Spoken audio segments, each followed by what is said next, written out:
Bagi artis Luna Maya, usia bukanlah hambatan untuk memiliki anak. Saat usianya 38 tahun, ia memantapkan dirinya untuk melakukan prosedur pembekuan sel telur atau egg freezing. Langkah ini diambil sebagai solusi dan persiapannya untuk menjadi ibu kelak tanpa merasa terbebani faktor usia. Perempuan-perempuan yang merasa khawatir, karena bagaimanapun juga kan perempuan itu setiap bertambahnya umur, sel telur yang dihasilkan tuh selalu berkurang. Jadi makanya dia akan berhenti tidak menghasilkan sel telur sampai akhirnya menopause. Nah itu makanya, jadi mumpung masih muda, masih sehat, tidak ada salahnya punya alternatif.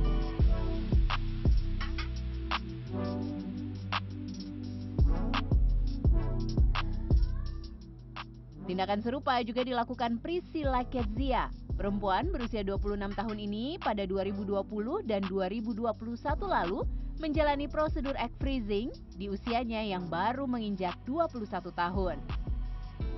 Keputusan tersebut dilakukannya karena ia didiagnosis memiliki kadar AMH atau anti-Mullerian hormone yang rendah.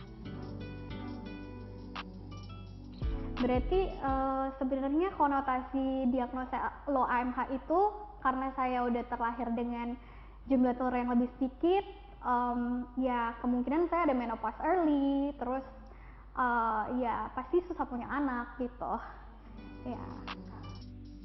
Dan Priscilla juga mengaku saat menjalani proses pembekuan sel telur, ia sempat menghadapi kendala pada metabolisme tubuhnya.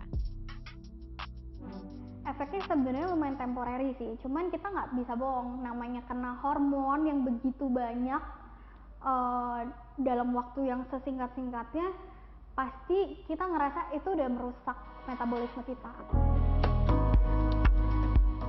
Pembekuan sel telur adalah proses pengambilan sel telur dari ovarium. Sel telur kemudian dibekukan dengan teknologi khusus agar dapat disimpan dalam waktu lama. Simpan di freezing, jadi dibekukan, jadi tidak ada waktunya tidak berjalan, ya, freezing. Suatu saat dia mau hamil, tinggal dilelehkan kembali, dijadikan satu dengan sperma, jadi dari suaminya, dikembangkan menjadi suatu embrio atau calon bayi, dimasukkan kembali ke ibunya.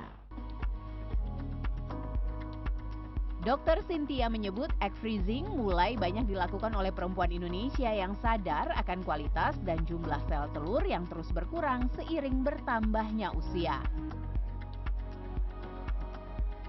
Karena cadangan itu makin lama makin turun, makanya people started to aware.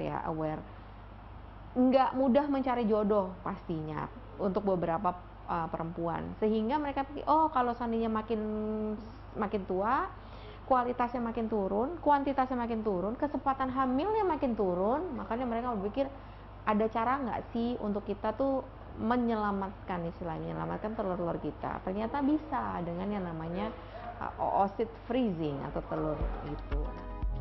Perempuan saat dilahirkan memiliki 1-2 juta sel telur. Namun jumlah ini terus berkurang saat pubertas dan saat dewasa. Biaya untuk satu siklus pembekuan sel telur mencapai puluhan juta rupiah. Jumlah ini belum termasuk biaya penyimpanan sel telur dalam jangka panjang. Indrayani Laksmi, Andika Suramanto, Jakarta.